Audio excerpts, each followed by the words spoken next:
Good afternoon, ladies and gentlemen. Today we have a special guest with us. She is a woman full of creativity and inspiration. This powerful woman is one of the many people in the world that has spent her life traveling from one country to the next, helping out at refugee camps and spending time with young orphan children. She is a woman that has taken all her life experiences and published them for the world to read. Her books are world-renowned and loved by many. Deborah Ellis wrote an inspiring and interesting book called The Breadwinner, developed into the film we're screening today. It is about an 11-year-old girl that dresses up as a boy in Afghanistan to help out and support her mother and siblings at home while her father was unfortunately in prison. Please, ladies and gentlemen, help me welcome Deborah Ellis. Thank you all for coming today. Did your personal experiences affect you while writing this book? Yeah, the sort of stories I deal with as a writer are the kinds of things that happen as a result of decisions that people make. Sometimes people are badly affected by naturally occurring phenomena that we have no control over, which is bad enough. But the sort of people I deal with are people who have had their lives turned upside down because of decisions that other people have made. Decisions to go to war, decisions to allow them to live in great poverty, decisions to allow them to die and suffer from diseases that we are capable of curing or alleviating. And those kinds of situations always make me angry because we can do so much better. So I get deeply affected by that.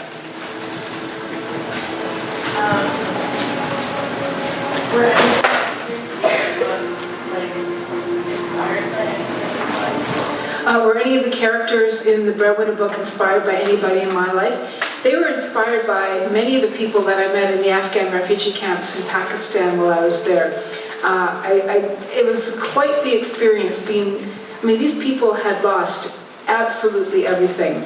And yet it's part of Afghan culture to be hospitable, to be kind to strangers, and to take people into their homes. And even though their homes were like mud huts or tents made out of rags, they still welcomed me into those homes. They gave me the best seat in the house, which is often just a piece of cardboard on the damp ground. And they would share their stories with me in a way that showed great generosity, a spirit, and great kindness. And so that courage and that dignity inspired the characters in the story. So another question, kind of going off of that one, was there any specific, like something that you experienced, like an event or a happening or a story that someone told you that inspired this book or inspired parts of this book? Of course, women under the Taliban rules were not allowed to work outside the home, so women who had been doctors or shopkeepers or office workers or even members of parliament could no longer do those jobs, and therefore that money was no longer coming into the family. And a lot of men in Afghanistan had been killed in the war, or they were in prison, or they were maimed and unable to work, and so the families, without the women's salary, were starving.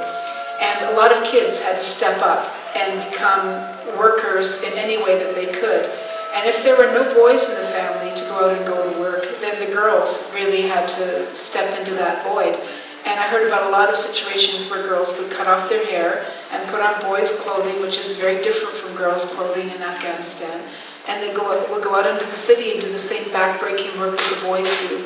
And I thought that was, again, just tremendously courageous on behalf of those kids. So I wanted to share that with people here. Good afternoon. Mrs. Ellis, with the breadth of experience you've no doubt had with your various travel and work that you've done, with everything you've seen, why did Parvana's story seem like the most worthy to transcribe in writing? Well, I don't know about most worthy because they're all kind of pretty worthy. I think I looked at what I thought I could understand to be able to put into a novel, and I thought I could try to understand Parvana's story enough that I could put it into a larger story that we could all relate to. I think what's common about the themes in Parvana's story are like family and wishes for just a decent, ordinary life. These are things that we all have.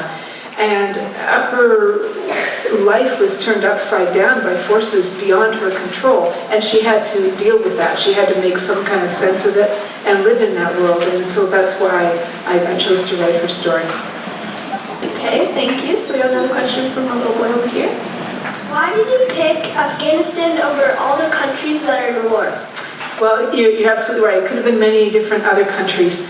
I got involved in Afghanistan back in '96 when the news of the Taliban takeover hit the newspapers. And the stark crimes against women and girls were hitting the headlines. And, well, it could have been a lot of other countries. It just turned out to be Afghanistan as a place where a lot of different things were coming into play. Crimes against human rights, violence, things like that. Okay, another question right here. What made you want this? What made you be inspired to make the title of the book and the movie The Breadwinner? Why did I call the book The Breadwinner? Well, when I was growing up, the term breadwinner was very regularly used. It means the sort of person who leaves the family home to go out and earn money, and that person was always called the breadwinner. But language changes and evolves. If I had been smarter, I would have recognized that and would have called it something else. So I blame my editor. She should have known better. But really, it's the term that means whoever leaves the family home to go out and earn some money. Okay, so another one over here. What part of Afghanistan did you go to, and why did you go to that part? First, I was only able to go to the refugee camps in Pakistan. And then a number of years later, I was finally able to get into Afghanistan. And I was mostly in Kabul and in areas around Kabul. And that just was what was possible for me to do at that time. The security was not good. Was Afghanistan ever a good place, or was the Taliban always there? Good question. No, Afghanistan has been a beautiful country for most of its time. The Taliban is a very new thing. The Taliban grew out of the years of war. A war in a country like that shakes it to its very core and makes normal life just not possible. So the Taliban grew out of that kind of chaos. But Afghanistan, for example, used to be self-sufficient in food, which meant it grew as much food as it needed and even could export it. They had beautiful orchards, they had almond trees, plenty, they had just incredible food. But a lot of those orchards got bombed in the war, and a lot of the farmers' fields got full of landmines, so that people couldn't feed themselves anymore. Okay, one more over here and then one more over there. Did you write the book to show people the bad things that happen in places from different perspectives? I wrote the book for a couple of things. One, to show what was going on in Afghanistan, but also, I think more importantly, to show what kinds of courage that we can have. And we don't have to be living in a country like Afghanistan under the Taliban to need courage. We need courage right here at home, often many times in a day. And we can gain courage from reading about other people's experience with courage. So that's why I wrote it.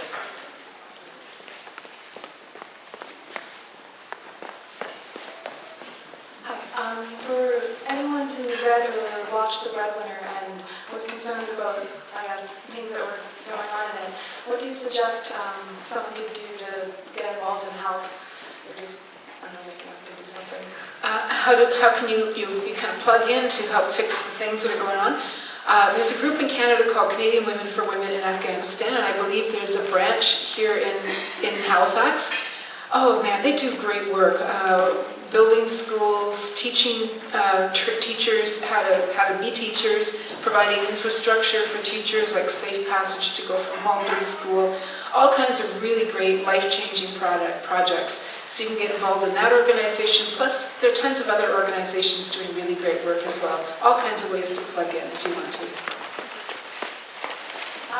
So I was just wondering, you mentioned that you had traveled to Pakistan and some of the refugee camps. What prompted you to travel there in the first place? What prompted me to travel to the refugee camps in the first place? I'm a really bad organizer and a terrible fundraiser. So I thought that one thing I could do that would be useful would be to bring back the stories of particularly the women who had lived under the Taliban, so we could learn a bit more about who they were, what had happened to them, how they felt about it, and most importantly, what they needed from us. And so that's initially why I went to do that, and then all of this kind of grew out of that. Did you always want to be an author? I can't see, oh, there you are. Thank you. Did I always want to be an author? Yes. And I wrote my first book when I was about 9 or 10, and it was really terrible. And I didn't write one that was publishable until I was 39, which was Looking for X.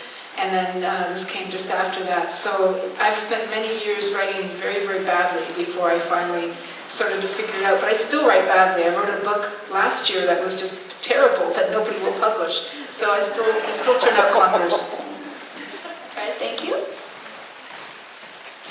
What other countries have you visited? What other countries have I been to? Quite a few. I did a couple of books about HIV/AIDS in Southern Africa. I was down in Bolivia meeting with kids in the cocaine industry for a couple of books. In the Middle East in a couple of places. And yeah, quite a few different places in the world. I've been very lucky. Why did you want to write this book? Why did I want to write this book? I wanted to find a way to raise money, so the money from the books goes back into Afghanistan. And I also wanted to give honor to the experiences of these people and what they were struggling through. All right, thank you. We're up here now. So I guess my question is more about the film. There's always a lot of conflict between like what is written and what is in a film. Do you feel this film is an accurate adaptation of your work? Yeah, I think they did a really good job with the film. I wrote the first screenplay, and then they brought in a real screenwriter who knows how to write for animation, and she did what I think is a really beautiful job. So those of you who've read the book will notice that there are some differences. I think the film holds really well on its own, and overall I'm pretty blown away by what they've achieved.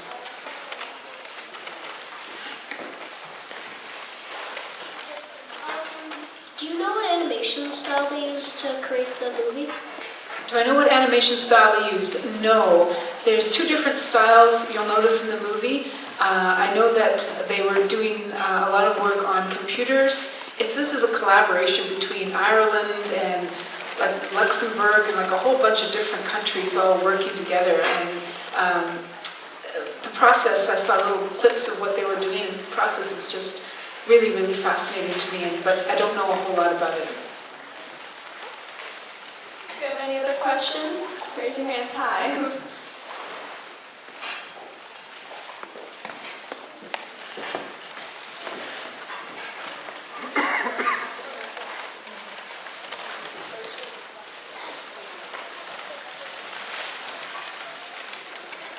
Do you have any tips for writing books? Yeah, do I have any tips for writing books?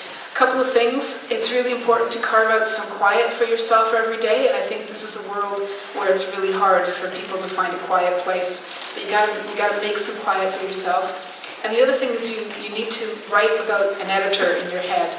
Don't worry about writing badly. I write 10, 20 pages of bad writing before I get to one paragraph that's any good. And so give yourself permission to write badly, just enjoy it, and you'll be surprised at what comes out of your brain.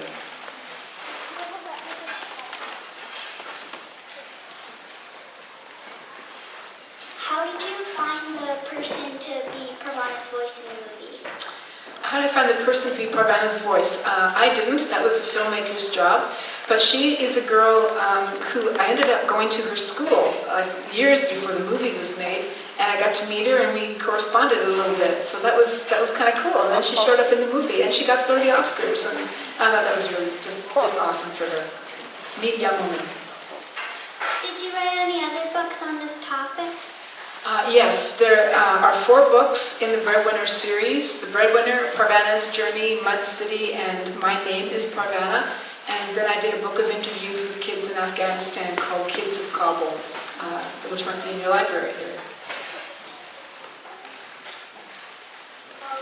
I actually have a compliment, but I like how you put a lot of feeling into your books. Well, thank you. I appreciate you saying that. I certainly feel every scene when I'm writing it, so I appreciate that you said that. Thank you. Now, the most recent book I had published is a book of short stories called Sit, and they're stories that all begin with a child sitting somewhere, and I kind of like that collection. Hi, my mom's a teacher, and she has a number of copies in her classrooms for all her students, and she'll take $2 to the back of the book, and if they finish the book, they're allowed to take it. A lot of the time they don't because they appreciate the writing so much. Wow. But Mom thinks it's a really important topic, and something that she told me when I was reading it, I don't know, 15 years ago, was she said that it's really important so that you can learn about what the Canadian forces are doing in Afghanistan. So I think that, I just want to commend you on your work and how it's amazing and how, this book has been a part of my life for as long as I can remember. So I just want to thank you.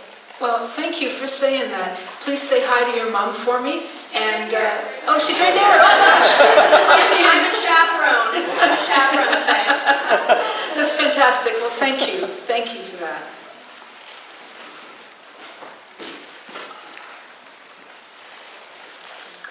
We read the book in our class, and everybody in our class really enjoyed it.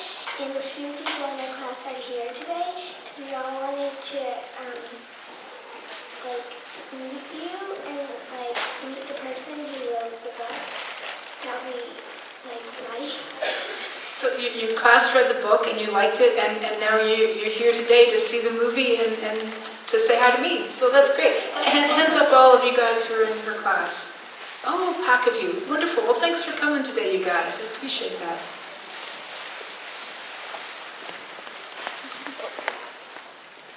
I was wondering if you could name a couple of writers, maybe one contemporary and one from the past who have been particularly important for you. Sure. One from the past would be Albert Camus. He wrote a book called The Plague, which is my all-time favorite book.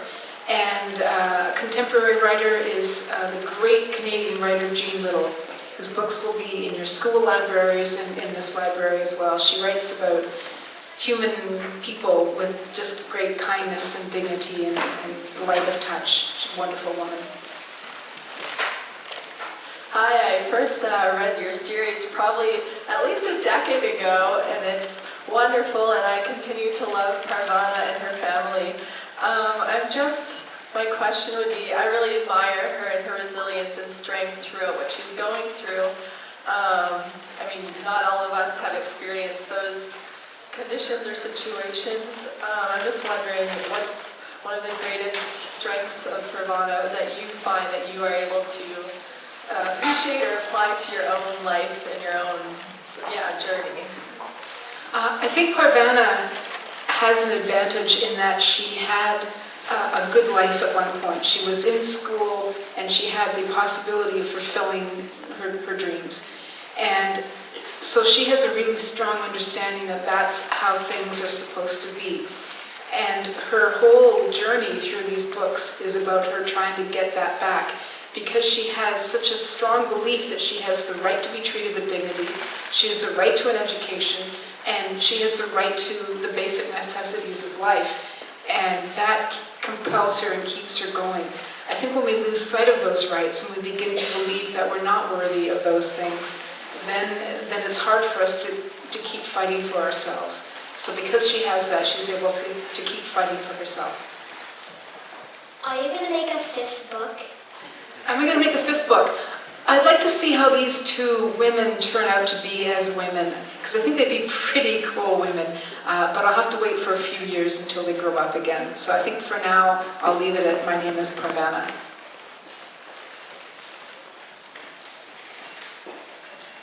How come Miriam isn't in the graphic novel? Yeah, that's a good question. How come Miriam isn't in the graphic novel? They made some changes in the movie compared to the book, and I think you'll find that there's a couple of other characters missing from the movie. One of them in particular I miss, but they made those choices, and I think overall it holds together. Alright, we're over here now. Hello. It's hard to see with the light, I know.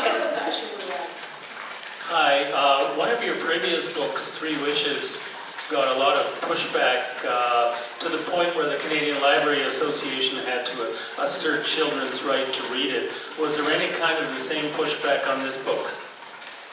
Well, so the 3 wishes were interviews with Israeli and Palestinian children. No, I think, look, I'm not a parent, so if I were a parent, I might have different views about what children shouldn't read, but I'm not, so I just write what I want to write. And the good thing about books is that you can pick them up, and if they speak to you, then that's wonderful, but if it doesn't speak to you, you put it down and you find another book that does speak to you. So I don't worry about whether or not people are going to like the book or not like the book, because if they don't like my books, they'll find other books that they do like. And it's the same with the content. If they feel the content is too mature or too unsettling for them, that's all right. Put it down, they'll find another book that does speak to you. So I don't tend to worry about that. Another over here. We're at the bottom now. It's hard to see the light. So. Why in that story does that old lady have 3 hands? Why in the story does the old lady have 3 hands? That's the part of the film that I didn't write. I think she put that in as to make it kind of comical. That's my guess.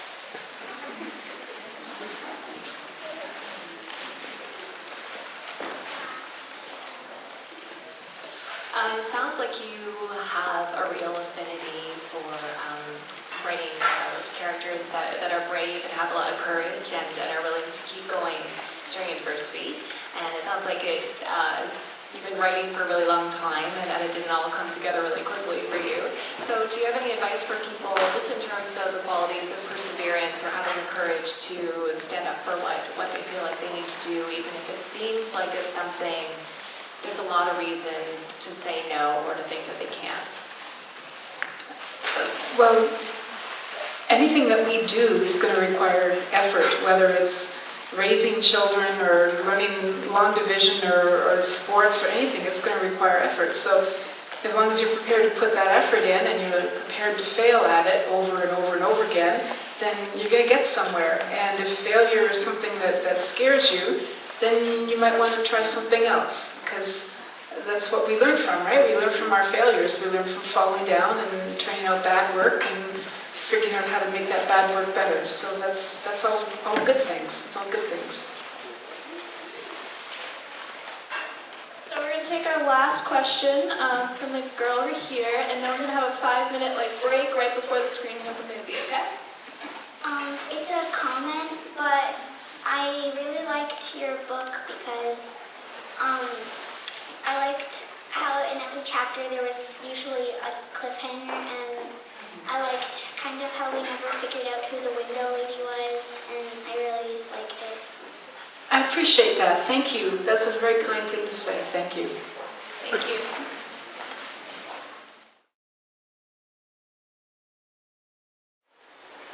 Deborah has more than 30 books to her credit.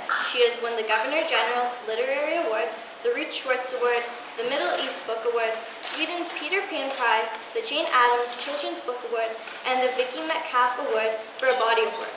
She has received the Ontario Library Association's President's Award for Exceptional Achievement and has been named to the Order of Canada. In 2017, The Breadwinner debuted as a feature animated film.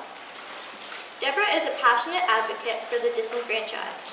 She walks the talk, donating most of her royalty income to worthy causes such as Canadian Women for Women in Afghanistan, Street Kids International, the Children in Crisis Fund of IBBY, and UNICEF.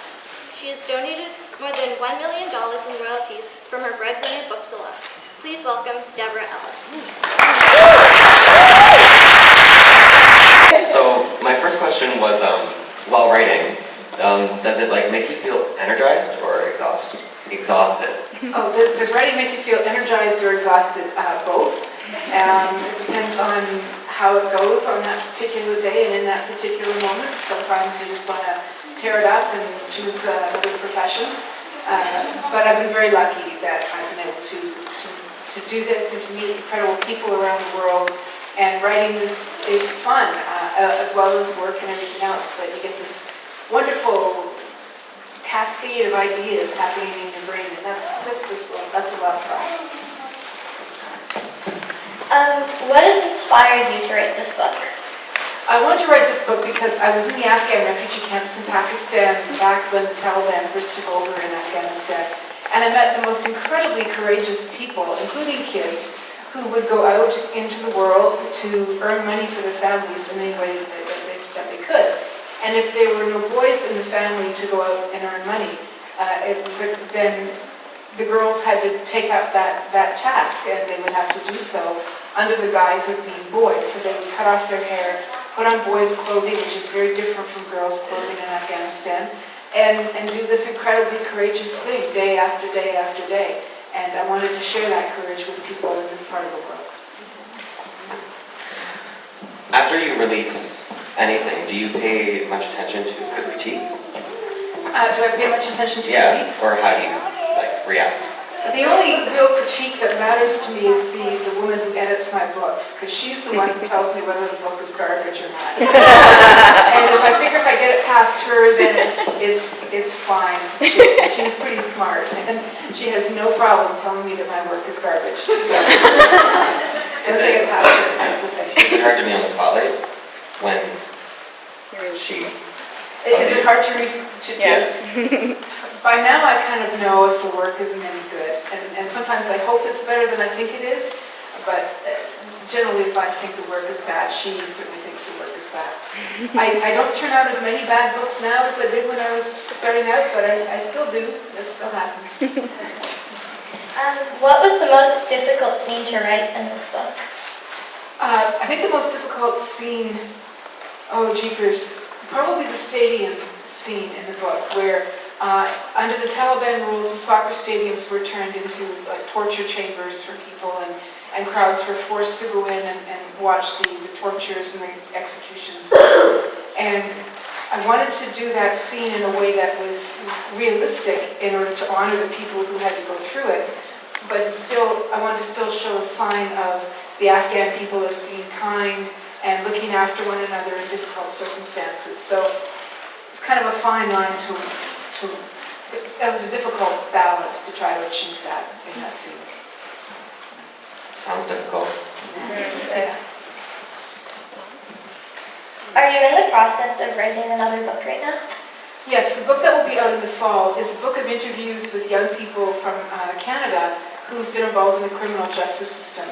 So they talk about how they got into jail or into trouble, what was going on in their lives when they were making those decisions that landed them in trouble, what they think could have turned it around for them so that they could have avoided it.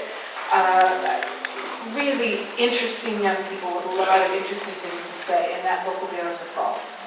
Can't wait to read it. Thank you very much. That's great. Is that your last one? Okay. So you want to ask if there's other questions in the crowd? Excellent. Does anyone else have any questions? Do you folks want to stand up too? Maybe one go on one side and one on the other, just to make it a little easier for you to navigate. You can put your hand up if you would like to ask any questions for Deborah. Oh, right in the middle there, the white shirt.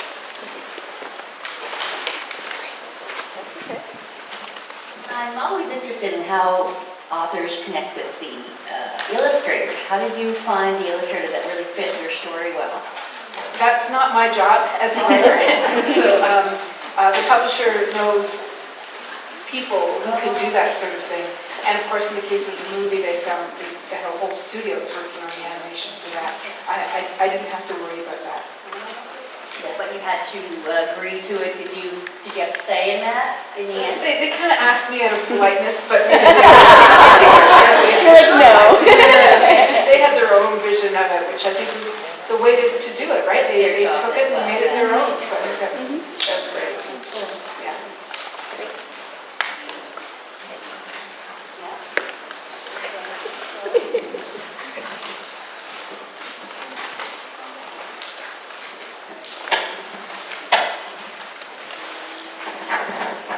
Deborah, I just want to thank you for writing wonderful books.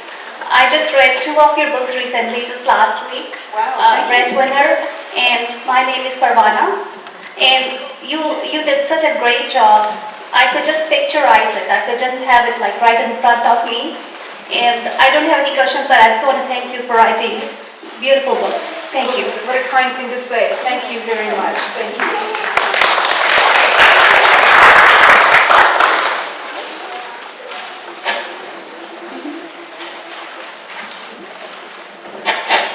So is the movie based and the book based on like a true story by like one person or a whole bunch of people? The book and therefore the movie is based upon a whole lot of different people's stories. So it's kind of an amalgamation of real people and what they went through in Afghanistan.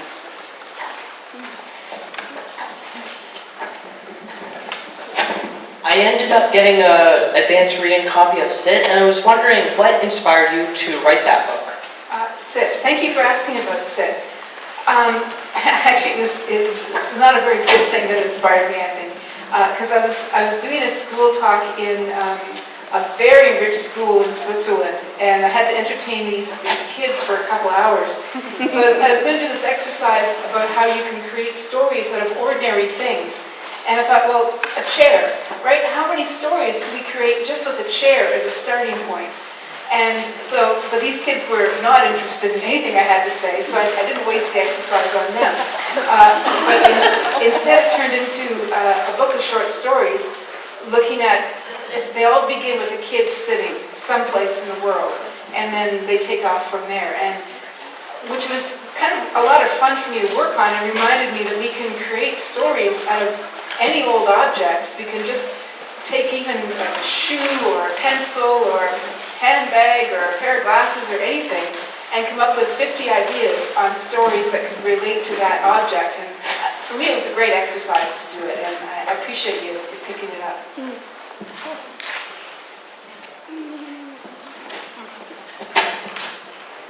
In the book The Breadwinner, why did you choose the name Parvana and what does it mean? Parvana is an authentic Afghan name. It means butterfly, which I found out later, which I think is very pretty. It kind of suits her. Thank you. So I have a question. Two of my daughters read both The Breadwinner and Parvana's Journey and really liked it. They were very disappointed when they read Mud City that you didn't continue the story of Parvana. So why did you make the decision not to finish her story? Well, Parvana's story is continued in the fourth book, My Name is Parvana. Originally, Mud City and Parvana's Journey were one book, and I went from one chapter Parvana, one chapter Shazia. But then the publisher said that I was trying to squish too much into one book, and they wanted me to expand it and make it two stories. So that's how those two books came about.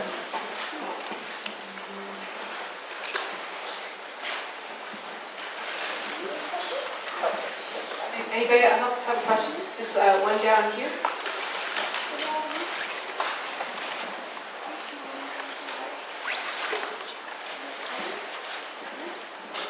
Is there a reason that you picked the name The Breadwinner? Is there a reason I picked the name The Breadwinner? When I was growing up, the term breadwinner was very commonly used. It means the person who leaves the family home to go out and earn money for the family.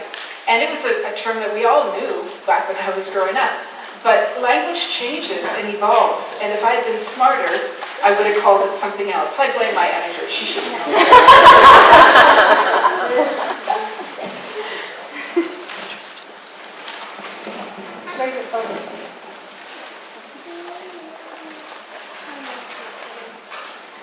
When you wrote The Breadwinner, did you have in mind the other books that you were going to write along the same lines? No, I had only thought about writing one book, and then once that got sort of done, then I did a couple of other books, but I always wanted to go back and see what Parvana and her friend were doing, because I liked having them in my head. They're really nice, good people to have in my head. It's a very good story. Well done. Kids often will ask, what can they do to help the situation? And I always say that there's two things to become as well-informed and as wise and as kind as they possibly can be now, so that when they grow up they can make wise, kind decisions when they become decision makers. And the other thing is that there are all kinds of ways for people to plug in now that weren't around, a while ago. And we can figure out what it is that we truly enjoy doing and then find a way to do that as a gift and work with others to do that. So whether it's music or skateboarding or art or sports or math or chess or whatever, we can find a way to take that passion and use it to help out some other folks. And I think that's one of the